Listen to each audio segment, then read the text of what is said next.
Ça a l'air de marcher. Salut à tous. Bienvenue sur le NR Podcast. Aujourd'hui, je suis avec Fares Ziam. Avant de commencer, n'oubliez pas, si vous voulez vous entraîner avec nous, vous êtes de passage sur Paris, NR Fight. Vous avez toutes les informations sur nrfight.com. Et puis, si vous voulez vous entraîner avec moi ou avec d'autres à distance, il y a fandecombat.com avec plein de vidéos d'un minimum d'1 heure et demie. Vous apprenez plein de choses sur les sports de combat. Voilà, je vous invite à visiter la petite page. Et puis, j'ai un petit cadeau pour vous. Dans la description, il y a une vidéo gratuite. N'hésitez pas à aller la chercher. J'espère que ça vous fera plaisir. N'hésitez pas à mettre dans les commentaires aussi si vous appréciez ou pas, qu'on échange un maximum. Aujourd'hui, je suis avec Fares. Fares, qui la semaine dernière voulait pas faire le podcast. Peut-être qu'aujourd'hui, j'ai compris pourquoi. Parce que on a appris la super bonne nouvelle de l'UFC Paris dans quelques jours. Du coup, j'ai relancé ma demande et il a accepté. Donc, c'est avec grand plaisir que j'ai Fares aujourd'hui. Et en fait, on va retracer un petit peu sur ce podcast le parcours de Fares jusqu'à l'UFC Paris dans quelques semaines. Et du coup, pour commencer, moi, comment je t'ai connu à l'époque, j'avais entendu ton nom. Euh, J'avais entendu ton nom quand tu as affronté Lapillus. Et c'était en pied-point, il me semble, que tu... Non, en Pancrace. Ah, c'était en Pancrace, d'accord. Ouais, C'était en Pancrace, c'était à Lyon, il me semble, non? c'est ça, ouais. Ouais, ouais. Et c'était ton combienième combat, ça, donc en Pancrace, MMA, Euh, Purée, je crois que j'étais à 4-1. C'était mon sixième combat. sixième combat, d'accord. D'accord. Et là, t'avais... Alors, pourquoi t'as pris... Parce que, bon, à l'époque, bon, moi, je suis parisien, t'es lyonnais. Bon, on se dit, mais attends, il va prendre Lapillus. Lapillus, ça va à Paris. Bon, les gens euh, le mettait beaucoup en valeur. Donc on se Ouais. disait, bon, ça va être un combat facile, j'imagine. Et puis en fait, non, il s'est pris un KO qui a un peu choqué les gens. Tu peux nous raconter un petit peu comment ça s'est passé, pourquoi tu as pris le combat, qui t'a proposé ce combat-là? C'était déjà encadré par ton premier manager, peut-être, John Pelletier, peut-être? Comment ça s'est passé un peu ce truc-là, là? En fait, déjà, tout d'abord, j'avais combattu à l'ACB à l'époque, Young Eagles. Ok. J'avais combattu là-bas. J'ai fait une grosse défaite contre un Tchétchène, un très bon lutteur. Et à Ah, je l'époque, l'ai là. Rachid Magomadov. j'avais vraiment pas de lutte. Ok. Et, euh, et du coup, voilà, j'ai perdu ce combat, je suis revenu énervé. Et là, il y a Jean Bagal qui me propose d'affronter d'abord un Italien, je crois, au LFC. D'accord. Ok. Et puis après, il me dit l'Italien, il peut pas, je te propose d'affronter Damien Lapillus. Et à Ok. ce moment-là, je dis ah ouais, je sais pas et tout, je savais pas trop. Et là, il y a Malik Merad qui m'appelle, qui me dit ah, faut que tu acceptes ce combat il est pour toi, tu vas le dominer, tout ça. Et lui, Guillaume, il était pas trop pour, parce qu'en fait, je revenais d'une défaite et Ouais, affronter ouais. un combattant comme Damien qui était expérimenté, bah, il voulait pas trop. Mhm. Mais au final, D'accord. j'ai écouté Malik, j'ai écouté toute ma team aussi qui m'ont dit fais-le, t'as rien à perdre. Et après, on l'a fait, hein. Ah, super, super. J'ai pas. Alors, moi, j'ai vu que le KO. Comment il s'est passé le combat avec. Attends, c'est lequel des deux frères là? C'est Damien. Damien Damien. Lapillus. Comment ça s'est passé? Parce que moi, je vois que le KO, mais le combat, tu t'as dominé quand même les échanges ou c'était chaud et ou alors tu dominais. Comment ça s'est passé un petit peu ce combat-là? Bah alors, en fait, dès le premier round, je mets un high kick du gauche, il l'esquive un peu, je le frôle un peu, et de là, il m'amène au sol. Au sol, il me passe la garde, il prend le contrôle de côté. Il me semble qu'après, limite, il prend mon dos, mais au moment où il prend mon dos, je me relève. Et après, D'accord. on échange en boxe. Et après, lui, il me colle. En fait, il cherchait à me coller quand j'échangeais en boxe avec lui. Ok. Sauf qu'il a vu que j'étais puissant. Du coup, je l'ai retourné assez facilement. Et après, voilà, j'ai lâché ma stratégie, c'était de mettre un low kick, un middle, et après monter en high kick, et c'est passé. Ok. Ok. Super, super. À cette époque-là. Donc là, tu me dis. Donc le combat précédent, là, tu avais perdu sur soumission. Ouais. Là, bon, tu as l'air de dire que c'était un peu chaud au sol. Mais à ce moment-là, tu t'entraînais déjà bien au sol ou comment ça s'est passé comment tu as commencé le MMA en fait? C'était quoi tes premières disciplines? Par qui tu étais peut-être encadré? Et comment tu t'es lancé dans le MMA? Tu as commencé par le MMA direct ou tu étais dans le pied-point d'abord? Comment ça s'est passé ça? Non, j'ai commencé par le full contact, moi. à Ok. l'âge de 12 ans. Et en fait, après le full contact, j'ai fait qu'un an de full contact. Et après, j'ai fait du MMA, du jiu-jitsu brésilien. Ok. Euh, voilà, assez rapidement. J'avais 13-14 ans quand j'ai commencé. Et Le jiu-jitsu brésilien, tu faisais chez les frères Bianchini ou c'était chez quelqu'un d'autre? oui, alors là-bas, c'est quand j'avais 17 ans. J'ai commencé Ok, chez eux quand j'avais 17 ans. Mais sinon, d'accord. j'étais avec pendant 2 ans, j'ai fait avec Alain Perrault. Je sais pas si tu Ok. connais. Non, je connais pas de nom. C'est avec lui que j'ai commencé. Donc j'ai fait 2 ans avec lui. Après, j'ai fait une pause de jiu-jitsu pendant peut-être 2-3 ans. D'accord. Et après, j'ai repris avec les frères Bianchini. Ok, d'accord. Ok. Et en kickboxing, tu m'as dit que c'était qui ton coach sur Lyon au début? C'était Fouad Esbiri et Mohamed Oumer. Et il y avait Ok, aussi Smaïl. Mais c'était moi au début, j'étais à Givors. Je m'entraînais à Givors. C'est là où j'ai. d'accord. Et du coup, Parce que j'ai- Esbiri, lui, c'est essentiellement boxe thaï. non, c'est plus kickboxing. Ah, c'est plus kickboxing? D'accord. Ouais. Parce que dans sa com, on dirait que c'est boxe thaï. Alors, C'est boxe j'y thaï aussi. connais. En fait, Ouais, ouais. il sait faire les deux. Mais voilà, D'accord, moi, ok. je n'aimais pas la Muay Thai, donc j'étais plus en kickboxing avec lui. D'accord. Et un peu de folie aussi chez Sbiri. Un Ouais. peu. D'ailleurs, normalement, je vais faire un podcast avec lui la semaine prochaine, là. Ça va être, euh, Ah, ça va être sympa. ça va être cool. Ça va rigoler, je pense. Du coup, ok. Et quand tu t'es, parce que là, ça veut dire qu'en fait, Damien Lapillus, bon, il était quand même. Moi, je me rappelle, j'avais tourné avec lui il y a très longtemps. En fait, moi, quand j'ai commencé à donner des cours à Savigny-le-Temple, donc qui s'appelait NR Fight 77. Bah, eux, en fait, ils s'entraînaient là-bas, les frères Lapillus. Bon, quand je suis arrivé, ils ont pas forcé, enfin voilà, ils ont pas forcément apprécié ou ma façon de donner les cours ou le changement, le remaniement du club. Du coup, ils sont pas restés. Et je me rappelle, donc on s'était quand même entraîné une ou deux fois ensemble. Et déjà à l'époque, bah, c'était il y a plus de 10 ans déjà.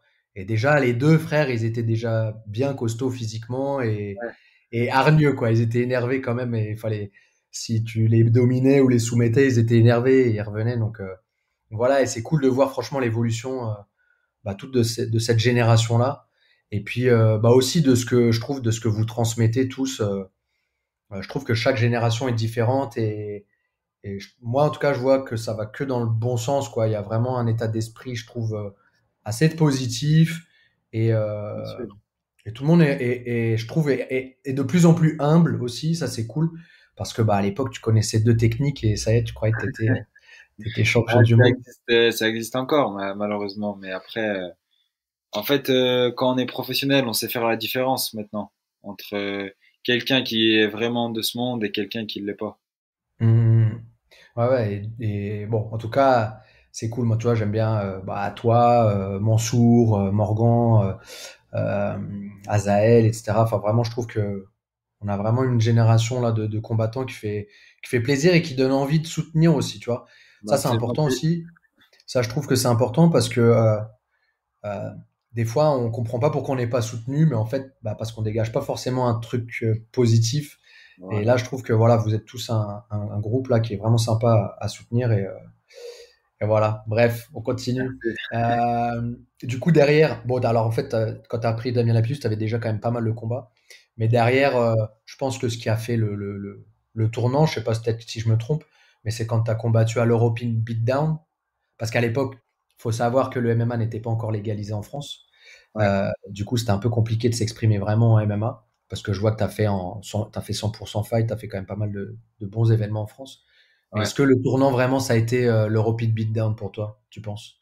Pour pouvoir accéder Je à... pense que c'est surtout l'adversaire que j'ai pris à, au ITFC, Ouais, Abner Leveras. Donc c'était un vétéran UFC et je pense que c'est surtout lui qui m'a fait franchir un palier. Et après l'European Beatdown, je suis arrivé prêt, c'est-à-dire en fait je revenais d'un mois de stage aux États-Unis et c'est là que les gens ont vu une différence dans mon niveau et mon jeu en MMA. d'accord, ok. Quand t'es parti aux États-Unis, mais t'es parti quand aux États-Unis? Je crois que t'étais... C'est... En 2018, c'est la première fois que je suis parti aux États-Unis pour D'accord. 1 mois. Et juste avant, j'étais parti au Brésil à Rio, dans le club, j'arrive jamais à le dire, Unuvia, Nuvio. Nova Union, ouais, nouvelle, en français c'est Nouvelle Union, mais c'est Nova Voilà, Union de José Aldo, ouais. de José Aldo. J'avais fait 2 semaines bah, avec Foued et tout, et c'était super. T'as Et kiffé vraiment l'entraînement là-bas? ouais, franchement, j'avais aimé, mais après, quand j'ai été aux États-Unis, j'ai vu la différence en fait. Bah, on va en parler. De- Enfin, j'aimerais bien qu'on en parle de ça d'ailleurs un peu. Tu Vas-y. vois, vu que tu as voyagé, tu t'entraînais donc en France, Europe, tu es allé donc au Brésil, c'est cool ça. Et puis tu as fait les États-Unis. Pour toi, c'est quoi la différence vraiment entre ces trois continents? Enfin, deux continents. Mais comment t'as vu ouais, c'est quoi la différence pour toi entre s'entraîner avec des Européens ou des Brésiliens énervés ou des Américains ou un regroupement quoi aux États-Unis. Bah, franchement, la différence, elle est je dirais, dans l'état d'esprit. En Europe, on est tous, bah, on est cool et tout, mais aux États-Unis, ils sont cool aussi. Mais voilà, quand ça dépend. Des fois, ils tournent pas dur. Ils aiment pas trop tourner dur, les Américains, mais ça Ça dépend c'est vrai qui. ça. Ouais. Et les Brésiliens, ils aiment tourner dur. Ils aiment quand il y a un petit nouveau qui arrive, ils aiment montrer Ouais. que c'est eux quoi, les durs, les solides, les combattants. Mais Mm, quand on mm. montre qu'on est là, après ils nous respectent. Ouais. C'est ce que j'ai vu au Brésil en tout cas. Une fois que j'ai fait les sparring avec eux, après ils m'ont beaucoup respecté, ils m'appelaient pour aller courir avec eux, tout ça. Donc c'était cool. Et aux États-Unis, ça tournait un peu light, mais quand t'es technique, t'es propre, ils sont pareil, c'est la même chose en fait. C'est juste Ouais. qu'ils tournent un peu plus light. Et en France, c'est un peu des deux. Des fois, il y en a qui aiment tourner light, il y en a qui aiment tourner dur. Mais je dirais Tu trouves pas qu'en France on alors ça c'est ce que je retrouve plus dans les sports de préhension, je sais pas si ça le fait aussi en MMA ou en pied-point, mais tu vois en France on a vraiment cette réputation quand même de tourner très dur. C'est-à-dire, tu vois, par exemple, le judo, quand je parlais avec des judokas, par exemple, ils disent, voilà, quand on va au Japon, bah, c'est pareil, les mecs sont sont très relâchés, beaucoup dans la technique. Et nous, en France, on est tout le temps, on veut la bagarre, quoi. Tu vois, il y a tout le temps, on met beaucoup de physique et tout. Et je trouve qu'on retrouve ça aussi dans le combat au sol, tu vois. Et on est beaucoup aussi je trouve qu'on a beaucoup d'ego et on veut pas perdre, tu vois. Et quitte à des fois, bah, ne pas progresser, mais c'est pas grave, on veut pas perdre. Je sais pas si tu retrouves ça, si tu as retrouvé ça aussi, tu as ressenti ça. Tu vois, au Brésil, ils tournent dur, mais le jeu, il est ouvert. Tu vois, ils sont créatifs, ils vont essayer des choses. Tu peux tourner 100 fois avec la même personne, bah, les 100 fois, ce sera pas pareil. En France, tu peux tourner 100 fois avec une personne, tu vas très souvent te retrouver 100 fois dans la même situation.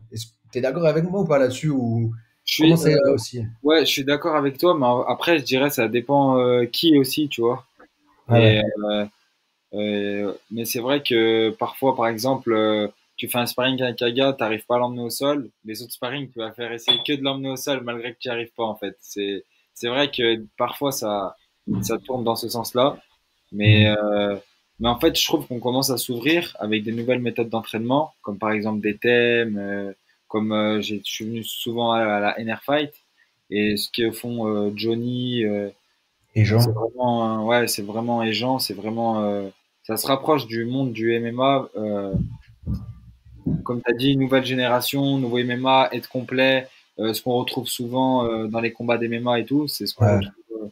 Je trouve que maintenant, on s'est adapté un peu plus et beaucoup mieux. En fait, d'accord. Comment ça se passe? Est-ce que tu sais un petit enfin oui, bah tu sais, mais comment tu peux décrire une semaine type, par exemple aux États-Unis? Comment c'était bah, là, la Sanford? C'est quoi? Lundi ils font quoi? Mardi ils font quoi? Mercredi ils font quoi? Pour ceux, je sais que ça va intéresser les gens de savoir ça. bah alors, le lundi, le matin, c'est lutte MMA. Donc, c'est des situations de lutte qu'on retrouve en MMA. D'accord. Euh, et à chaque fois, voilà, le coach il montre une ou deux techniques et après on drill, c'est beaucoup de drill. Et après, c'est des petits sparring à thème très courts, d'1 minute ou de 30 secondes. Ok. Euh, après, l'entraînement du soir, c'est des drills de pied-point. On fait que du drill de pied-point, un peu à l'ancienne, ou gauche, droite, middle, un peu comme ça, pendant 1 heure. Et le mardi, on fait les sparring boxe anglaise et pied-point. On fait les Ok. deux. Donc on fait par exemple 3 rounds de boxe Ouais, anglaise et 5 ok. rounds de points. Et là, c'est que sparring, là, il n'y a pas de technique, là. Voilà, c'est que sparring. Et Après, l'échauffement, il est encadré par le coach ou c'est chacun pour sa oui, gueule? oui, l'échauffement il est encadré. On drill des techniques. Ah Par voilà, exemple, ouais, vous voilà, drillez les techniques pour vous échauffer, quoi. Ok, voilà, on fait ça. Ou alors on peut s'échauffer tout seul et après ça commence. Ça dépend. ok. Et les sparring, ils sont, vous avez les gros gants, donc je pense du 16, Du les 16. casques, gros protège tibia. Enfin voilà, vous êtes bien protégés, on est d'accord là-dessus. Ouais, c'est ça. Après, si les gars veulent mettre les coudières, les genouillères ou même le casque, c'est libre à eux-mêmes. Et c'est pas tout le monde Ah, qui le met casque, ça. c'est libre? Ouais, c'est pas tout le monde. Ok. C'est quoi C'est ton pas- avis là-dessus sur le casque? Parce que tu vois, par exemple, nous à Paris, là au NR Fight, on a vraiment décidé de mettre, enfin voilà, enfin faut que tout le monde, même le débutant, soit équipé à fond parce qu'on veut le moins de blessés possible ou qu'il y ait une pratique la plus saine possible. Mais c'est vrai qu'au Brésil, alors les mecs sont là, ouais non, faut pas mettre de casque, c'est pas bon pour le cerveau, etc. J'en ai parlé avec Rémi. Rémi il dit bon, il y a plus d'études qui prouvent que ça sert à quelque chose. Puis en plus, le casque, ça permet de protéger des coups de tête ou autre. Donc c'est quand même, il y a quand même une utilité supplémentaire. Mais toi, c'est quoi ton avis là-dessus? Toi, tu mets un casque, tu mets pas de casque, c'est quoi? Qu'est-ce que tu Alors, penses? avant, je mettais pas de casque parce que justement, je trouvais que ça me faisait mal à la tête. Parce que j'avais l'impression D'accord. que ça résonnait dans ma tête quand je prenais des coups et je me sentais pas à l'aise, je prenais des coups inutiles. Mais Ouais. depuis que je fais de la boxe anglaise, je mets tout le temps le casque, que ça soit en MMA, en sparring pied-point. Bah Ok. déjà, comme tu as dit, les coups de tête, ça protège des ouvertures. Ouais, ouais.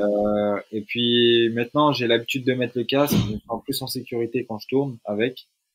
Et, et ouais, je suis pour. Même les genouillères. Les genouillères aussi, avant, j'en mettais pas. J'étais m'entraîner à la Extreme Couture à Las Vegas. Ils Ok. m'ont dit les genouillères c'est obligatoire. J'ai dit ouais mais je mets pas de genoux. Après il m'a dit ouais mais si tu ouvres mon gars et qui doit boxer la semaine prochaine ou dans 2 semaines on fait comment et tout. J'ai dit bon Ouais. bah t'as raison. Hein. Et puis même moi je suis protégé donc voilà. Est-ce que tu penses, tu vois, ça c'est un truc, par exemple en France, alors c'est pas contre toi, mais je pense on est tous comme ça, même moi, on est tous, en France on nous dit des trucs, c'est ouais mais non mais c'est bon, puis au final le coach il te dit bon bah ok vas-y fais comme tu veux, mais tu vas aux États-Unis, tu dis non mais moi je veux pas tourner avec mes genouillères ou avec un casque, et que le mec il dit non non non, tu mets un casque parce que si, parce que ça, ah bah ok bon bah je vais le mettre alors. Et en fait on a pas trop le choix quoi, quand on va à l'étranger comme ça, et on est un Ouais en peu, fait on se plie plus facilement aux règles. Ouais. il t'impose voilà tu veux t'entraîner il faut ça bah tu vas venir tu veux faire du jiu-jitsu tu viens en mode grappling en C'est gros ça, c'est c'est ça, pareil c'est ça, c'est pareil. c'est ça. Et ouais, donc on en était au mardi. Excuse-moi, je t'ai coupé. Donc les sparring, ils sont vraiment très appuyés ou c'est voilà plus d'un temps. Enfin, il y a du rythme, mais l'objectif c'est surtout de mettre du rythme, d'être généreux, ou c'est vraiment à la gagne et bon, on peut mettre KO Bah, l'adversaire. Tu comme je t'ai dit, en fait, ça dépend avec qui. Il y en a, ils sont en mode tranquille.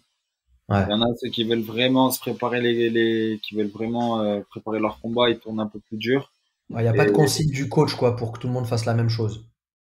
non, non, c'est libre à Ok. chacun. Et ceux qui touchent des grosses primes comme les Michael Chandler, tout ça, eux, ils ont leur sparring à côté. Limite, tu peux pas tourner avec eux, tu vois.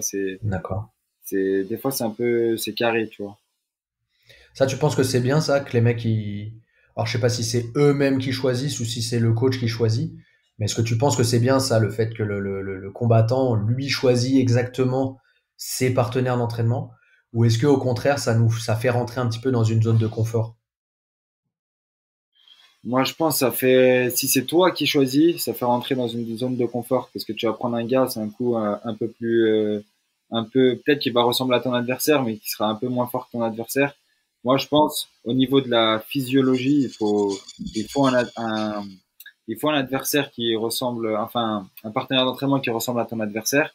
Mais en Ok. termes de niveau, il faut plus fort ou, voilà, il faut, Faut je un peu préfère tous les niveaux? le coach qui me dit tourne avec lui que moi je tourne avec quelqu'un, tu vois. D'accord, ok. Ouais, tu préfères que ce soit le coach qui décide pour toi plutôt que toi qui décide Voilà, comme avec ça, qui je tu vas sais tourner. que je serai en difficulté, quoi. Ouais, ouais, ouais. Ok. Donc après, donc ça c'est le mardi matin. Est-ce qu'il y a un entraînement le mardi soir? Oui, alors il y a des drills de MMA avec le coach de MMA, ou alors tu as PAO avec les coachs bah, de MMA ou de striking.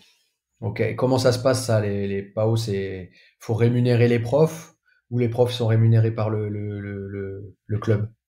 Non, faut pas rémunérer les profs. Les profs, ils sont rémunérés par le club. C'est ça qui est bien. D'accord.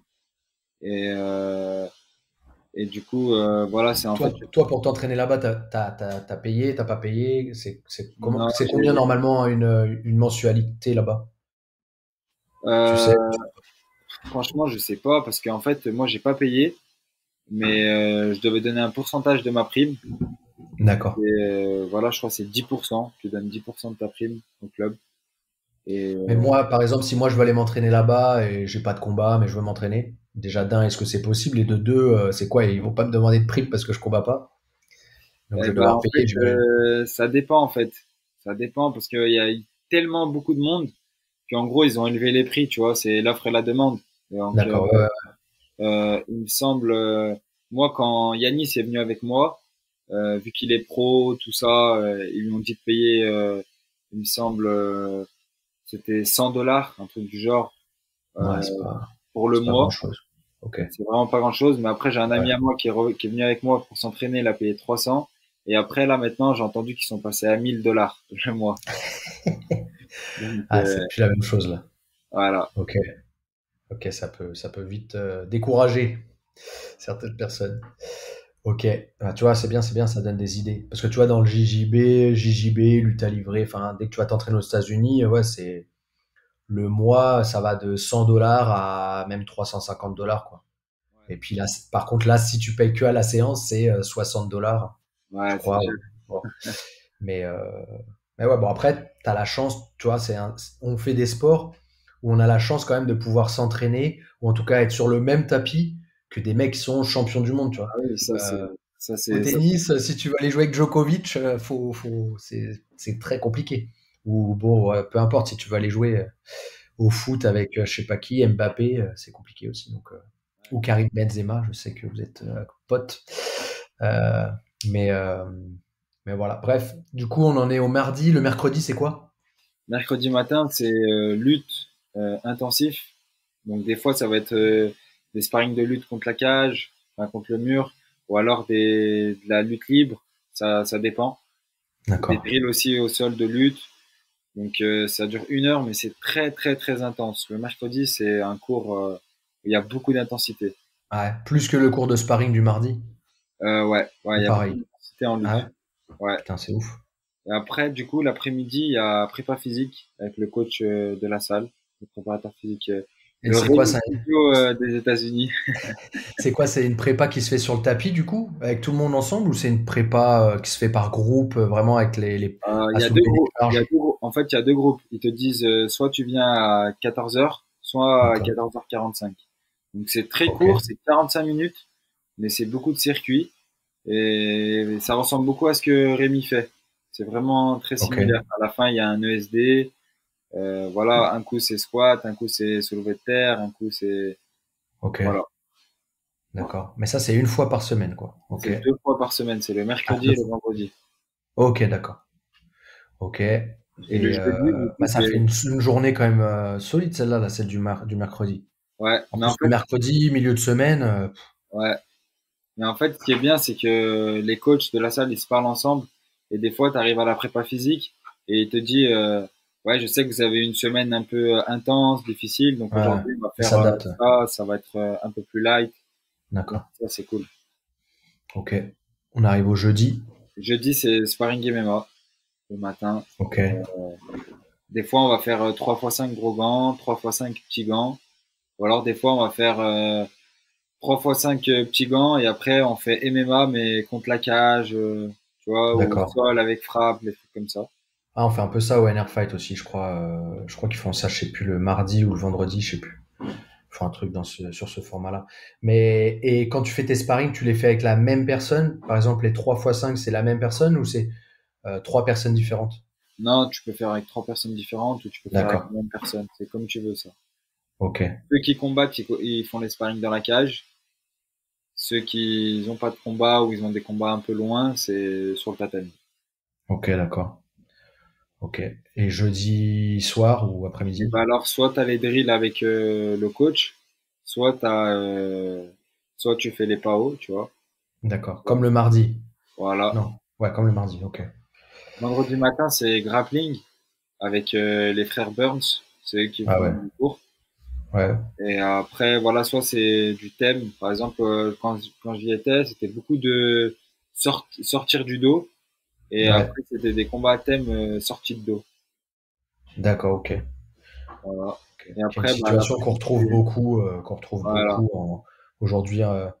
Un mec qui est pas grappleur, qui prend enfin en général le grappleur va chercher à aller prendre le dos en général. c'est ça, ouais. Euh, donc ouais, c'est une situation qu'il faut bosser. Ouais. Et donc vendredi soir, Vendredi prépa. après, c'est prépa. Et après, t'as samedi matin où c'est cardio. Ok. Mais c'est pas obligé. Car- Cardio, c'est quoi? C'est dans la salle ou c'est Ouais, c'est dans dans la la. salle. Euh, des fois, tu vas faire des enchaînements au sac pendant 1 minute à fond. Après, tu vas Ok. faire des sprints. Après, tu vas faire du Ok. ground and pound. Après, tu vas faire Ah, de la bike. c'est du cardio vraiment spécifique MMA quoi. C'est Voilà, c'est ça. ok. Ok, ok, bah ouais, c'était vraiment intéressant ça. Ça me fait beaucoup penser à moi à l'époque, j'étais allé à l'American Top Team quand quand j'ai fait la première fois la DCC en 2007. La DCC c'était à Trenton dans le New Jersey. Là. Je crois que c'est le New Jersey. Et donc après j'étais resté un mois. Je suis parti à Miami donc à l'American Top Team. Bon, je faisais pas du tout de MMA donc bon, mais bon j'ai quand même dû faire quelques séances pour pas rien faire. Et ça ressemble beaucoup à ce qu'ils faisaient là-bas, en fait. Enfin, ils faisaient en fait une séance vraiment pour tout le monde, enfin, une séance, on va dire, obligatoire par jour. Et puis après, ils faisaient un peu chacun de leur côté les drills qu'ils souhaitaient le soir, en fonction de si le mec c'est un mec du pied-point ou un mec du sol. En général, si c'était un mec du. Enfin, ouais, voilà, en fonction de ce qu'ils voulaient faire, ils faisaient quoi. Mais il y avait vraiment un entraînement comme vous avez fait là, tous les matins, c'était ça. Après, le soir, ils étaient libres. C'était ça à l'époque, après je sais pas comment c'est aujourd'hui. Et il faisait aussi, pareil comme vous, la prépa physique. C'était 2 fois par semaine, et je crois que c'était pareil mercredi, vendredi.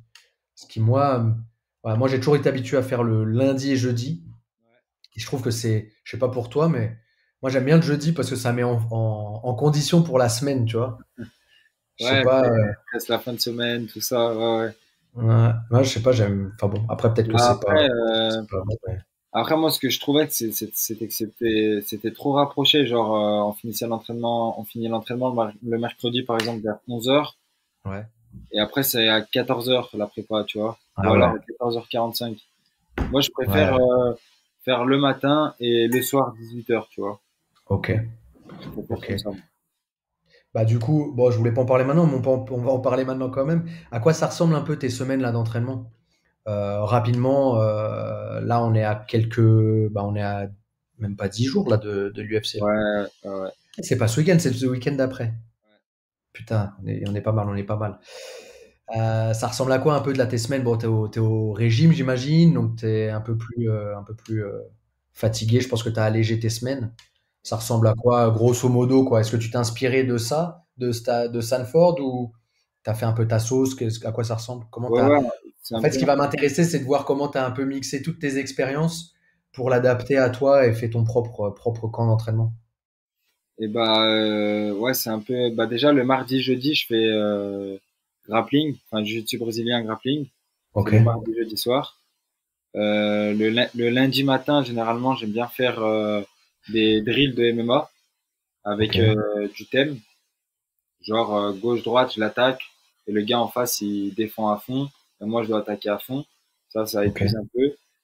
Le lundi soir, généralement, je vais à la boxe anglaise. d'accord. Après, le mardi matin, soit je fais prépa physique, soit soit je vais à la salle et je me fais un peu de cardio. D'accord. Après, j'adapte des fois, ça va être du PAO le matin, ou ça dépend en fait. Le Mhm. mercredi, généralement, moi j'aime bien faire sparring MMA et après faire la journée off. Je fais les Ouais, sparring ouais. le matin, après je suis en off. Ouais, c'est ça qui m'a étonné là. Il y a pas une journée. Parce qu'en général, bon, c'est ce qu'on retrouve souvent dans les clubs, quoi. Il peut y avoir 2 jours où tu t'entraînes 2 fois par jour, et le troisième jour, tu fais qu'une seule séance, mais dure. Et après, tu reprends tes deux fois deux. Ou alors tu fais un jour sur deux, quoi. Un jour, c'est deux entraînements. Un jour, c'est très fort, c'est un seul. Un jour, c'est deux entraînements. Un jour, c'est très fort, un seul, et ainsi de suite. Donc, ouais, bon, bref. En tout cas, là, ouais, je vois, tu fais ça, c'est pas mal. Moi, enfin, c'est ce que je ferais. Ou mercredi, une grosse séance, puis après, repos, quoi. Ouais, voilà, c'est ce que je fais parce que je me dis que c'est milieu de semaine et tout et que faut se reposer pour finir la semaine un peu C'est plus ça. fort. Parce que des fois, quand tu fais, en fait, des fois, tu sens pas la fatigue. Enfin, tu sens pas. T'es fatigué, mais t'es pas en mode zombie encore lundi, mardi, mercredi. Mais quand le jeudi, tu te réveilles, si t'as fait tes 3 premiers jours là, en mode énervé, ah, le jeudi, c'est dur.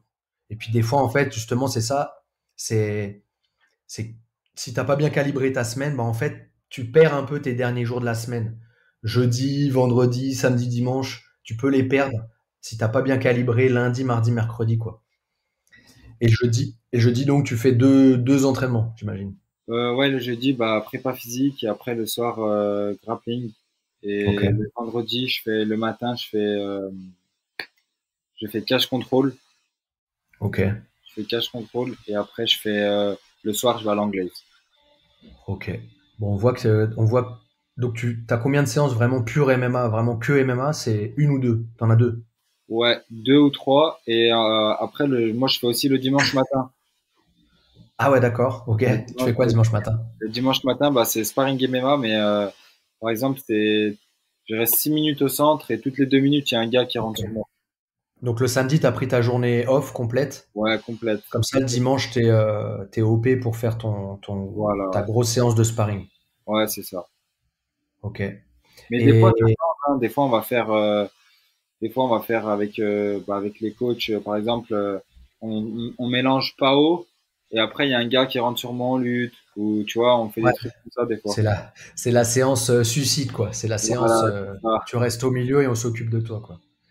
Ça, pour moi, c'était les séances qui me faisaient vraiment le plus progresser. Même les fois où tu te faisais complètement défoncer, enfin, où, bon, au bout d'un moment, c'est compliqué. Mais je pense que, ouais, je pense que c'est ce qui m'a fait le plus progresser. Et je pense, même j'en avais parlé à l'époque avec Jess Liodin. Jess Liodin aussi, quand il était parti s'entraîner à la Team Quest, là, et qui préparait ses combats, bah, c'était ça, quoi. Il disait, si tu fais 3 fois 5, mais chaque minute, c'est pas chaque round, mais chaque minute, tu prends un mec qui est frais, quoi. Et Ouais, et donc, ça, forcément, après, bah, je l'ai souvent fait, ça. Bah, quand j'étais à l'European Beatdown et tout, c'était souvent ça, mes séances. Par exemple, je tournais avec un gars pied-point. Après, tout de suite, il y a un gars que lutte qui est rentré sur moi. d'accord. Sol aussi. Voilà, c'était ça Mais pour c'est ça. bien pour changer les niveaux aussi, j'imagine. Pour un coup, t'es debout. Un coup, bah, si le mec il arrive pas à t'amener au sol, faut quand même que tu travailles ton sol. Donc tu vas te mettre tout seul au sol face à un mec du sol. Après, bon, même si le mec il arrive pas à te cadrer, bah, tu vas aller te foutre tout seul contre la cage et tu vas bosser ça. Ouais, c'est Et ça. ça, je le voyais aussi beaucoup chez bah, là où je vais m'entraîner des fois à la RFT. Là, ils font beaucoup ça. Là. Ils changent ils tournent comme ça toutes les 2 minutes. Ils changent d'atelier, tu vois. Et je trouve ça aussi pas mal et ça fait des bonnes sensations quand tu le fais, quoi. Ouais, franchement, ouais, ça épuise. Et bah tiens, tu vois, si un mec il veut, par exemple là-bas, c'est la rentrée, il va voir l'UFC Paris, le mec, il va voir Fares Ziam gagner, ça va l'inspirer. Il va se dire, putain, je veux faire du MMA à la rentrée. Qu'est-ce que tu lui conseilles de faire? Tu vois, il veut commencer le MMA. Par quoi tu le conseilles de commencer? Est-ce qu'il fait, tu lui dis de commencer directement par du MMA? Aujourd'hui, c'est possible dans la plupart des clubs. Ou alors tu lui dis non. Ou alors, tu vois, le mec, il peut alors on va faire simple. Il peut s'entraîner 3 fois par semaine. Qu'est-ce qu'il peut faire 3 fois par semaine? Que du MMA, où il fait un peu de pied-point, il fait un peu d'anglaise, il fait un peu de sol, ou il fait que du MMA. Bah, je dirais que maintenant, je pense il y a des coachs de MMA qui sont un peu complets maintenant, c'est-à-dire qu'ils savent faire du sol, qui savent faire de la lutte, Mhm.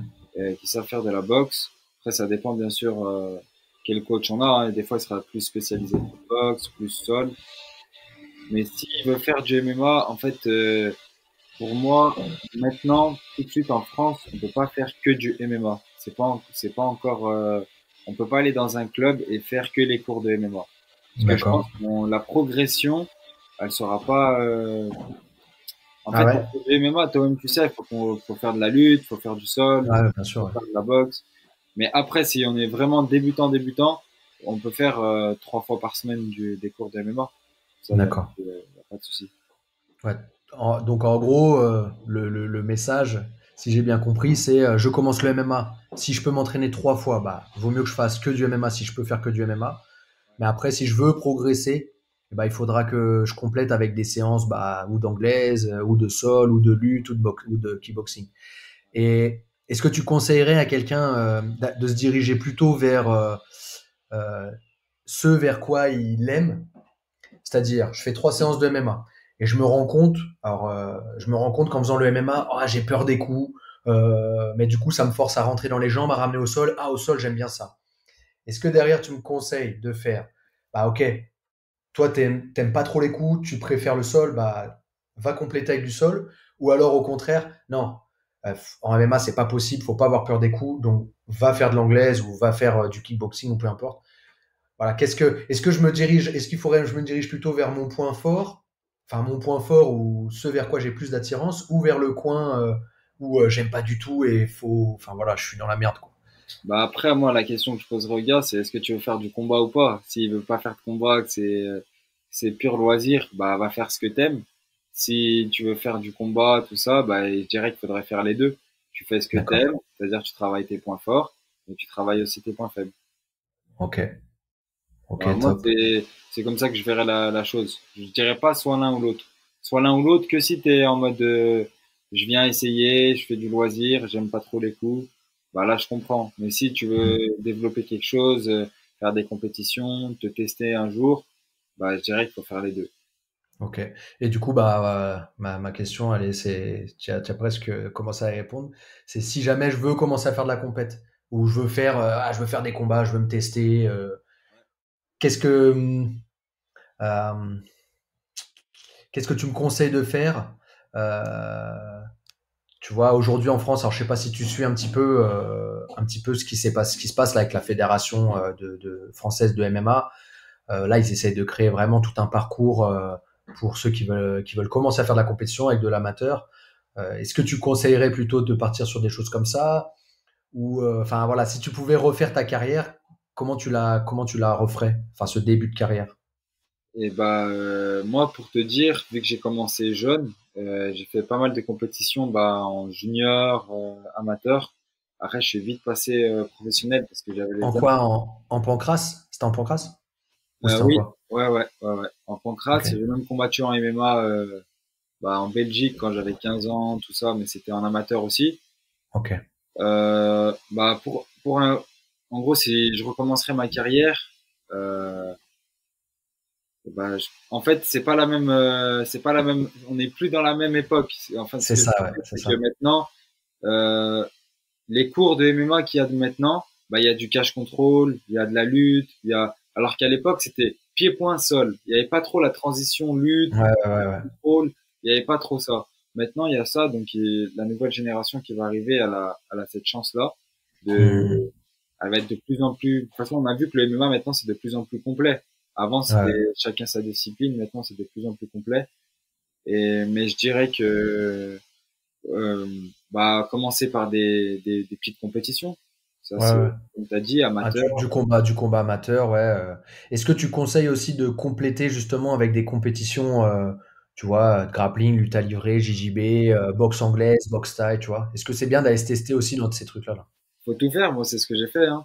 En fait, bah, vu que j'étais jeune, il y avait plus de combats en pied-point, moins en jiu-jitsu ou en Ouais. pancrace. Donc c'est pour ça que mon pied-point, il a plus progressé que le reste. Mais ouais, faut tout faire. Faut, il y a une compète de grappling, il faut la faire. En fait, les compétitions, ça nous fait progresser, quoi qu'il arrive. Donc, faut tout faire. Et puis ça te laisse dans la case compétiteur, quoi. Dès que tu commences à plus trop combattre, à l'entraînement, pareil, tu cherches plus trop à, enfin, je le vois, ceux qui font de la compète, forcément, ils progressent plus vite que ceux qui en font pas, quoi. Parce que, parce qu'il y a cette recherche de progresser rapidement et de performer, quoi. Donc, euh, donc ouais, c'est important de garder cette fibre compétiteur au quotidien, quoi. Putain, il nous reste plus beaucoup de temps. Bah, du coup, on va parler de l'UFC. Avant d'arriver sur l'UFC Paris, bah voilà, putain, tu reçois un appel, j'imagine. Salut Fares, tu vas combattre à l'UFC. Waouh, putain, c'est quoi ce truc-là? Est-ce que est-ce que après coup, aujourd'hui, bon, non, bah, c'est un peu trop tôt pour le dire, mais est-ce que tu penses que c'était trop tôt ou est-ce que tu penses que non, ça arrive au bon moment? Et comment tu as vécu un peu moi, pour moi, cette première expérience UFC, et pour moi, je sais pas si tu es d'accord, mais là, tu vas avoir une deuxième expérience UFC avec un peu plus d'expérience aussi. Et puis, je sais pas comment tu le prends toi, mais moi, je le prendrais vraiment comme, tu vois, une deuxième chance, et vraiment en mode, putain, enfin bon, je vais tout, je veux pas être vulgaire, mais je vais tout arracher, quoi. Déjà, parle-moi de ta première expérience. Moi, je le vois comme ça. Tu me diras si toi aussi tu le vois comme ça. Mais première expérience, comment ça s'est passé quand t'es arrivé là-bas? Est-ce que tu as été un peu. Voilà, je te laisse parler et puis Alors, je te laisse. la première fois que j'ai été à l'UFC, bah, c'était en septembre 2019. Donc là, c'est bien. Maintenant, ça sera la deuxième fois, on va dire, la deuxième Ah ouais, expérience en parfait. septembre. Ouais. Euh, et Don Madge. franchement, tu vois le monde du MMA autrement. On va dire, moi j'ai vu c'était quoi en gros le réel niveau, c'était quoi. Euh, Parce qu'au début, tout le long de la Fight Week, t'as les paillettes dans les yeux, c'est-à-dire et là, la lumière de l'UFC, elle est trop forte, tu vois, Ouais. quand t'arrives, elle est trop forte. Faut être prêt pour ça parce que on te met vraiment bien, tu vois, on te met dans des bonnes conditions. Euh, Ouais. Tu vois, t'as On le te traite vraiment fight. comme une star, quoi. Tu vois, voilà, en plus, j'ai combattu dans un gros UFC, c'est-à-dire, j'ai vu Khabib, j'ai vu Edson Ouais, Barboza, c'était Khabib Poirier. voilà, j'ai vu Putain, c'est Poirier, j'ai beau. vu Khabib, j'ai vu Islam, en fait, j'ai vu tout le gratin du MMA, tu vois, la MMA. première fois. Moi, j'avais 22 ans, voilà, j'étais jeune, Ah, c'est même pas, tu t'es fait un premier UFC pourri, entre guillemets. T'es arrivé direct sur une grosse carte, quoi. Putain, c'est ouf, hein. voilà. Et après, bah, franchement, voilà, t'es en bonne condition. J'ai perdu mon combat, mais ça m'a permis bah, j'ai vu, en fait, la stratégie, que c'était super important. Le gars, il a fait un Mm. combat stratégique, intelligent. Bon, il a pourri le Mm. combat, Mais il mais a voilà, gagné. j'ai vu c'était quoi le niveau. Et du coup, ça m'a Mm. donné faim. Après, j'ai fait bah, 2 victoires consécutives. Bon, j'ai pas fait des performances de fou, mais voilà, j'ai gagné à la décision. Mm. Et après, voilà, bah, dernier combat, je pense que tu voulais en parler. Et bah, Ouais, pas forcément, mais on peut en parler si tu veux. Bah, en fait, déjà, déjà, tu devais l'affronter une première fois, mais c'est lui qui avait le Covid, je crois. en C'est fait, ça? Ou son coach? l'un de ses coachs avait le Covid. Et du Ouais. coup, en fait, ce qui était Combat assez annulé. surprenant, c'est que je l'ai su le matin du combat. Faut Oh savoir que je putain. devais combattre vers midi à Las Vegas, le samedi. Et du coup, je devais partir à 10 heures à l'UFC Apex. Oh, Et à 8h30, il y a le matchmaker qui m'appelle, qui me dit qu'il est désolé, que le combat pourra pas se faire. Donc, c'était vraiment le jour du combat, en fait. C'était oh pas là là, la quelle horreur. veille, Ah, mais c'est même pas le jour, c'est quelques quelques heures. heures. Oh là là, quelle horreur. Et si on peut en parler financièrement, comment ça se passe quand c'est comme ça? Tu touches Ouais, Walou? non, non, tu touches ta prime. Tu Ah, touches tu ta touches ta prime. prime quand même? Ah, Ouais. ça va. Pas comme si tu avais gagné, mais tu Ouais, touches ouais, ouais. le minimum de ta prime. Ah putain, ça va parce que je me dis, je pensais moi que vous aviez rien en fait à chaque fois et putain, je me disais En que putain, fait, quand le mec tant il que ça tu fait sa rentres prépa et tout. tant que tu rentres dans la fight week et qu'en gros, tu as fait le poids, en fait, tant que tu as fait le poids, tu es Ouais, payé, quoi le qu'il poids. arrive. Voilà. Ok. Et si t'avais pas, et si il y avait une histoire de test Covid avant le poids? Ah, j'aurais pas été payé, je pense. Oh putain. Bon bah au moins ça c'est le bon côté de l'histoire parce que en, en plus t'avais fait ton camp aux États-Unis, non? Il y a pas eu une Ouais, histoire comme c'est ça, ça? ouais. Ouais, donc j'imagine des frais engagés et tout. Putain. Ok. Et ouais, bon, bah, la deuxième fois que tu l'affrontes, donc là, c'était quand? C'était le 26 février. C'est ça. Bon, soumission, je crois, c'est début du Assez premier rapide, ouais. round. Ouais, Ah, ouais. c'était rapide. Ouais, c'était Qu'est-ce frustrant, hein. En fait, même moi, quand je regarde la vidéo, tu vois, je me reconnais pas parce que je sais que j'ai fait plein d'erreurs, mais après, en fait, j'étais pas là, j'étais pas dans le combat. C'est la première fois Hmm. que ça m'arrive que j'étais pas dans un combat. Et d'habitude, Est-ce que tu penses que c'est toi ou est-ce que tu penses que c'est lui qui a fait en sorte que tu rentres pas dans le combat? C'est-à-dire, il a rien laissé passer ou c'est toi vraiment, non, moi, dès je que t'es pense que arrivé, c'est psychologique, en fait. C'est pas hmm. les armes physiques ou je pense que c'était vraiment mental, c'est-à-dire que je suis arrivé trop gentil, trop sûr de moi aussi peut-être. Et du coup, j'avais l'impression que j'étais figé. Quand il m'a emmené au Ouais. sol, même un renversement, je l'ai pas tenté. Mhm. Moi, si je peux être sincère avec toi, j'ai l'impression que quand tu vas à l'UFC, j'ai un peu l'impression que tu vas à Disneyland. On dirait vraiment que tu as les étoiles enfin, tu sais, t'as les étoiles dans les yeux, tu es content. Même, tu vois, quand tu rentres dans la cage, c'est pas le Fares que je voyais. Alors, je sais pas si c'est bon ou pas bon, hein, j'en sais rien. Moi, je te dis ce que je vois. On voit vraiment que tu es content d'être là. Je sais pas comment tu ressens, toi, le truc. Tu vois, Bien enfin, sûr, déjà, t'en as parlé un peu. Les étoiles dans les yeux et tout. non, bien sûr, je suis content de combattre dans la cage de l'UFC. Il y a pas de, Mhm. il y a pas de mal à être content. Après, oui, voilà, comme tu as dit, en fait, je développe, tu vois, que je sois plus méchant, en fait, que je sois Ouais, plus méchant quand je combats, plus agressif, que je propose plus de choses. Et, et justement, pour le combat qui va arriver là le 3 septembre, bah, c'est ce que j'ai travaillé à l'entraînement, c'est-à-dire tous mes sparring, je les ai fait durs. Même d'accord. il y avait mon pote en face de moi en sparring, et bah Ouais, il y a plus de potes en gros. C'est tous les sparring que j'ai fait, j'ai essayé de les faire durs. Si je pouvais mettre KO, je mettais KO, je m'en foutais en fait. Pour développer d'accord. cette Ouais, méchanceté. Parce que voilà, mon coach d'anglaise, il me dit, euh, tu combattras comme tu t'entraînais en gros. Tu t'entraînes ça comme c'est vrai ça. Tu ça. t'entraînes light, tu vas combattre light. Tu t'entraînes dur et fort, tu vas combattre dur et fort. Ouais, parce qu'en plus là, il me semble que depuis un moment là déjà, c'est quand même, vous êtes en fait une bande de potes qui, enfin, t'as tes coachs, c'est tes potes. Bah, tu peux un peu peut-être nous en parler, les présenter vite fait. Tes gars qui t'encadrent là en ce moment là. Alors en ce moment, bah, c'était Smaïl, Fater et c'était eux deux mes coachs en plus du coach de boxe anglaise Eux, sur c'est Lyon. quoi les head coach MMA ou c'est quoi ou Alors c'est quoi Smaïl c'est la leur partie force? la Smaïl c'est la partie pied-point et Fater c'est la partie sol. Ok, Bah, récemment il a fait champion de France CFJJB en ceinture marron. ok, Euh, donc voilà, eux c'est mes coachs là-dessus. Après Yannis c'est mon partenaire d'entraînement. d'accord. Et en fait, bah, eux, ils m'ont dit de rejoindre une équipe professionnelle, c'est-à-dire d'aller à Sandford. Ils m'ont dit que j'avais Hmm, plus les armes pour m'entraîner. C'est eux qui m'ont motivé à partir, en gros. d'accord, ok. Mais Donc, là, t'as fait ta prépa à Lyon là là, pour ouais, je l'UFC vais Paris. partir au mois de juillet, du coup, aux États-Unis, mais ça s'est pas fait. Et, D'accord. euh, et du coup, j'ai fait ma prépa à Lyon. Mais voilà, on l'a faite de façon à que ce soit. Ils ont été plus Dur méchants quoi. avec moi. Ouais, ouais. Ok, top, top. Mais tout s'est bien passé, t'as des bonnes sensations là, tu te sens bien. Oui, franchement, je me sens bien. Et bah, hier, j'étais à la NR Fight. J'ai fait un petit Ok. aller-retour. Ok. T'as fait J'ai un fait un aller-retour petit sur. aller-retour. J'ai tourné un peu avec Morgan. Ok. Voilà, pour me mettre en confiance, voir où j'en étais Ouais, ouais. Ok, top, top. Ça va, ça s'est bien passé l'entraînement. Franchement, super, hein, comme d'hab, hein. Toujours bien Bon, c'est accueilli. cool. En plus, avec à ton poids là, il y a quand même du beau monde, hein. Il y a quand même. Enfin, si tout le monde est là en même temps, franchement, il y a vraiment de quoi faire la bagarre.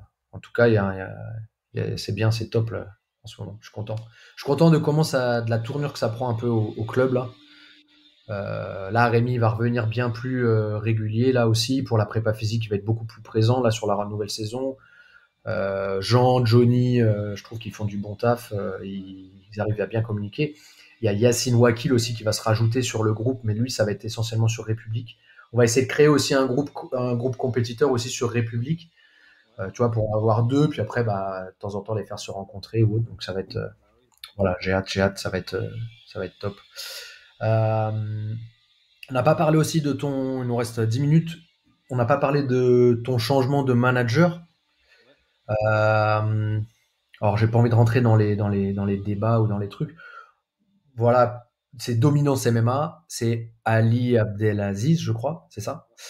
Il encadre bon des Ousmane, Khabib avant, bon, beaucoup de monde. Comment tu l'as rencontré? Tu l'as rencontré à Sanford, j'imagine, ou non? Non, je l'avais rencontré En fait, il m'avait contacté en 2020 après un combat, parce que j'avais dit que je voulais affronter Bobby Green. Et lui, il m'a dit, ah ouais, ça peut être un bon combat. Est-ce que tu es un manager? Je lui ai répondu que oui, que j'étais en Ok. management avec, à l'époque, Guillaume Pelletier. Bien, tu peux le dire. Et du coup, je crois qu'ils se sont parlé un petit peu. Après, voilà, il n'y a pas eu il y a pas eu de suite. Et D'accord. puis après, je l'ai revu, pour mon combat, à Las Attends, Vegas. et ça veut dire quand même que le mec, il s'occupe des gros stars, mais il va quand même regarder les jeunes qui montent, quoi. Il regarde quand même. Enfin, tu vois, pour te dire, pour répondre que ah ouais, ce serait bien pour toi, ça veut dire que quand même il t'a analysé. Je pense qu'il a analysé l'autre aussi. Donc ça veut dire que le mec, quand même, il a l'air de bien faire son taf, rien que par cette attitude-là, quoi. Ah bah ouais, tu sais, c'est les Américains, tout ça, sont en plein, ils sont dans le business quoi aussi, tu Bah vois. ouais. Il y a ce côté-là aussi, UFC, Hmm. machin. Mais ouais, ça m'a fait plaisir qu'il m'a contacté, mais moi je dis directement parce que je suis un gars honnête Ouais, ouais. et que j'avais un manager, tout ça. Du coup, il a parlé avec mon manager. Il n'y a pas eu de suite jusqu'à qu'on se rencontre pour mon combat contre Terence qui était en novembre 2021. Ouais. Et du coup, j'ai dit que je voulais changer de manager. Voilà, après, il y a eu des trucs entre Guillaume et moi, tu vois, que ça nous regarde, tu vois, personnel. Hmm. Ouais, ouais. Sinon, sinon voilà, moi, je lui ai dit que je l'ai appelé, Guillaume, je lui ai dit que je voulais changer de management D'accord. et voilà, c'est tout, hein. Et puis du coup, Ali Abdelaziz, c'est direct quoi. Tu lui as dit ouais, écoute, moi je suis intéressé pour travailler avec toi. Il a même pas réfléchi ou il y a un côté vraiment business un peu caché. Ouais, ok, mais il faut ça, il faut ci, il faut machin. Non, non, il a dit direct C'est oui. fluide. Ouais, Ouais, ouais, c'était fluide, ça va, ouais. ouais, en fait, il m'a dit, et, lui, il m'a dit, si t'es bien avec ton manager, reste avec ton manager. C'est-à-dire, tu vois, que Ok. c'est une bonne personne, tu vois, c'est pas Ouais, quelqu'un ouais. Il qui a pas veut essayé de voler. voler quoi que ce soit quoi. Hmm. Non, il m'a dit, si t'es bien avec ton manager, reste avec ton manager. Après, on a bien discuté, lui et moi. Et puis, du coup, après, il m'a envoyé, je lui ai dit, est-ce que tu veux qu'on travaille ensemble? Il m'a dit oui, et il m'a envoyé un contrat. Putain, super, c'est beau. C'est beau, c'est beau. Et du coup, bah, je pense qu'il a une grande part de responsabilité dans ce fait de pouvoir combattre à Paris, ou pas du Ah tout, oui, ouais, si, si, si j'imagine, hein. ouais, en fait, du coup, moi, mon contrat il se finissait avec Terence. C'était mon Ok. dernier combat de mon contrat. Ah, ok, d'accord. Du coup, fin de contrat avec l'UFC. Et en fait, j'ai eu un nouveau contrat lorsqu'il y a eu l'UFC Paris. Et moi, en Ah, fait, depuis le mois de mai, je sais que je vais combattre à l'UFC Paris et oh, que j'allais ok. avoir un nouveau contrat. Voilà. D'accord, donc t'avais pu vraiment t'entraîner, t'as pu Voilà, c'est vraiment juste bien que, préparer quand même cet événement, quoi. voilà, après, voilà, il me cherchait un adversaire, tout ça, et puis voilà. Putain, magnifique. Et ce nouveau contrat, c'est quoi? C'est 2, 3, 4 combats, et c'est quoi Et ouais, les... c'est 4 combats. Putain, magnifique. Mais c'est quoi? Il peut y avoir rupture de combat, de contrat si il y a 2 défaites d'affilée, il y a pas un truc comme ça? En fait, ça dépend avec qui, parce qu'il y en a, ils ont 3 défaites Ouais. d'affilée et Bah ouais, qui c'est sont ça, ouais. encore à l'UFC. Après, voilà, c'est eux qui décident là-dessus. Hmm. Si t'assures Tu penses pas que le manager, il y a une grosse part de responsabilité là-dedans ou pas? que l'UFC, C'est-à-dire, là, ouais, là, bon, bah, on va pas parler de toi, on va parler d'un autre combattant, là-bas, le combattant X, qui a un contrat de 4 combats et qui perd 2 combats ou 3 combats. Est-ce que tu penses que le manager, donc le fait que ce soit, imaginons là, c'est Dominance MMA, est-ce que tu penses que le fait que ce soit un manager un peu reconnu dans le milieu, il y ait moins de chances qu'il y ait une rupture de contrat plutôt qu'un mec, bah, ou alors ils s'en foutent et peu importe le manager, si le combattant ça les intéresse pas, ils en veulent plus quoi. bah, je pense que d'abord, ils en parlent avec le manager. Ok. Après, c'est le manager qui fait Qui son essaie de taf, tu négocier vois. les choses. Ouais. Ok. Donc, je pense que c'est un peu des deux, mais c'est surtout on peut pas remettre toujours la faute aux autres, c'est-à-dire au Ouais, ouais. coach, au manager. C'est nous, les combattants, on rentre dans la Non, cage. bah ouais, ouais. Tu vois ce que je veux Bien dire? sûr, ouais, On ouais. fait pas le Bien taf sûr. et qu'on nous coupe du contrat, bah, Hmm. c'est malheureux, mais c'est comme ça, hein. Moi, si Ouais, bah, ça je fais fait pas le partie du taf et que taf. l'UFC me rompt le contrat, c'est que voilà, j'ai pas le niveau UFC, tout ça, et après tu vas Hmm. ailleurs et tu brilles ailleurs. Ouais, ouais, ouais. C'est ça. Bah pour terminer, on va parler de ton adversaire là. C'est Figlac, Ouais. c'est ça? Il vient d'où lui? J'ai pas du tout regardé qui c'était ou quoi. J'attendais que tu me le présentes. Ouais, alors il vient du Cage Warrior, Ok. euh, il a 8-0. c'est-à-dire il a un Sherdog voilà sans défaite. C'est un combattant, donc c'est un Polonais qui vit en Angleterre. Donc c'est un Ok. combattant qui est un peu complet en gros. Il est complet. Il n'est pas excellent dans un domaine, mais il est complet et ce qu'il fait c'est bien. Il est plus petit que moi en taille, un peu plus costaud du coup. Comme Mais Yanis, quoi. C'était parfait pour. ouais, C'était Yanis ils font la même Gemouri, taille. hein. Ils font la même taille. Ouais, pareil, Voilà. bah, Il fait nickel. 1m78 et et du coup bah voilà il fait un peu d'anglaise, il rentre en anglaise. Si ça lutte, il va lutter et au sol, il a pas un sol excellent, il maintient les positions en fait. Il essaye de Ok, il maintenir. cherche pas à développer au sol, quoi. Ok. Non, il a pas de finalisation au sol. Il a gagné 4 fois par TKO et 4 fois par décision. Ok. Donc c'est un Et très bon. comment tu vois le finish de ce combat? Comment tu le visualises tous les soirs avant de t'endormir? Ah, tous les soirs, je me vois le mettre KO. Quoi, rapidement, ou ça va travailler parce qu'il est rugueux, Ça ou... travaille parce qu'au tout début du combat, il va rentrer dedans, il va essayer de, voilà, il est invaincu, il rentre à l'UFC, il va vouloir briller. Donc, Ouais, ouais, je pense qu'il va vouloir me rentrer dedans. Euh, et moi, je vais le maintenir à distance et que je vais le travailler comme un médecin, en gros. Bam, bam, bam, bam, bam, on va aller partout et après le mettre KO. ah, écoute, c'est tout ce que je te souhaite.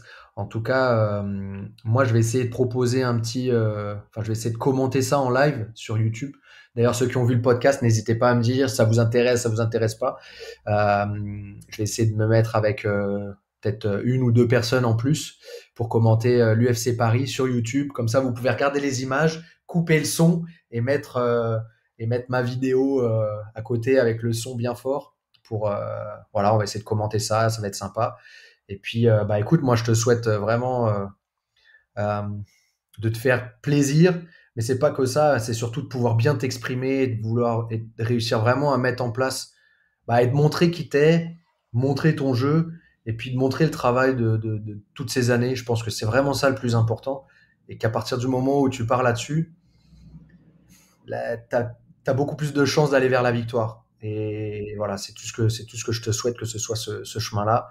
Et puis, bah voilà, vous êtes, comme je disais, t'es un bon gars, vous êtes tous des bons gars, et j'espère que voilà, vous allez rester longtemps à l'UFC, que vous allez tous briller, et puis bah, mettre des beaux KO, nous faire kiffer.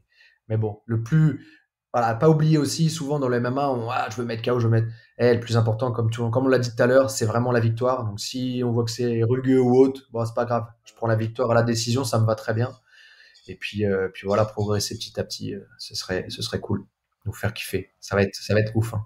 Ouais, franchement, ça va être un beau événement. En plus, à Paris, à la maison. Bon, je suis pas parisien, mais je dis à la maison parce que c'est en France, donc. Ouais, bah bien sûr.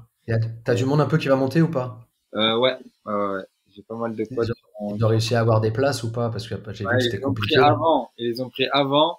Et ils m'envoyaient des messages. Ouais, j'espère que tu vas combattre à l'UFC Paris. Moi, je disais, ah, Ah, tu pouvais sais pas pas. dire. Donc voilà. Non, ouais, Bah top, top.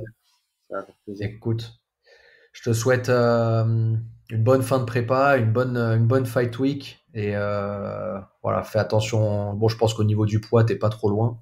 Non, ouais, Si ça va. c'est compliqué, non, ça va. Ouais, Bon, écoute, une bonne fin de prépa. Et puis on sera tous derrière notre écran à te supporter, à supporter tous les Français qui sont sur la carte. Ça fait vraiment plaisir. Et puis sachez que on est content aussi pour le côté business parce que bah moi qui ai un club de sport, je sais que ça va attirer du monde et puis ça va que faire grossir le sport en France. Donc on compte sur vous on compte sur vous pour notre business, s'il vous plaît. c'est cool. En tout cas, Nico, merci beaucoup pour l'interview, pour le podcast. C'est cool. Franchement, c'était bien. On a bien discuté. Et bah, j'espère qu'après la victoire, on pourra en refaire un autre. On parlera On en du refera sport. un autre. Avec plaisir, avec plaisir. J'espère, je te le souhaite. Puis même, peu importe, enfin voilà, on reste en contact et puis avec plaisir, on s'en refait un quand t'es dispo. Yes. Allez, merci à tous. N'hésitez pas, si vous avez des questions, même pour Fares, mettez-les dans les commentaires. Des questions pour moi ou des gens que vous voulez que j'aille chercher, que j'aille interviewer en mode podcast. N'hésitez pas à me les mettre dans les commentaires. Abonnez-vous, likez, etc. Vous connaissez l'histoire. Et puis, bah, pour ma part, on se voit dans la prochaine vidéo. Merci à toi, Fares, et merci à tous. Ossa!